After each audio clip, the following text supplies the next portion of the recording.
이트 미안.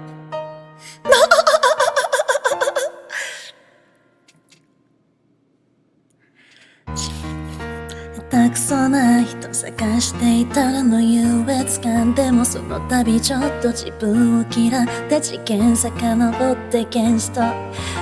いいんじゃない別にいいんじゃない無理に強がらなくてもいいんじゃない下を見て強くなれるのはまた人だからさ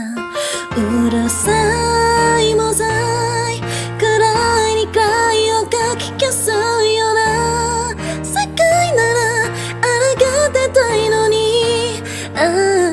降り出した空の鳴き声は透明でわかんないもんわかんないよ何遍も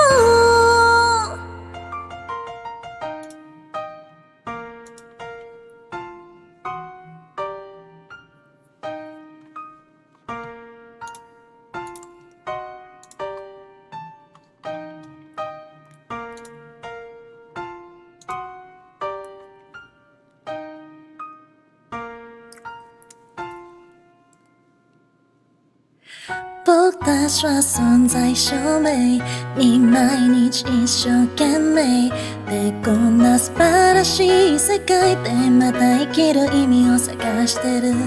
そりゃそうだろだって人間は希望なしでは生きれないからさみんな心のどっかで来世を信じてる昨日の僕守るために笑うくらいなら泣いたっていいだろうねえ止まないの雨が夏空を鮮明に描いたって僕たちは浮かせて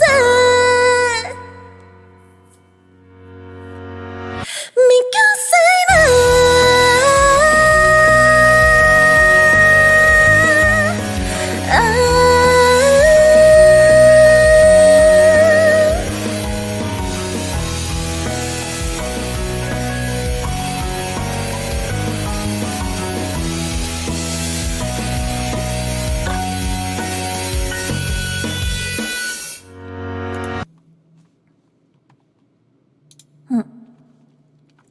노래 겁나 짧지.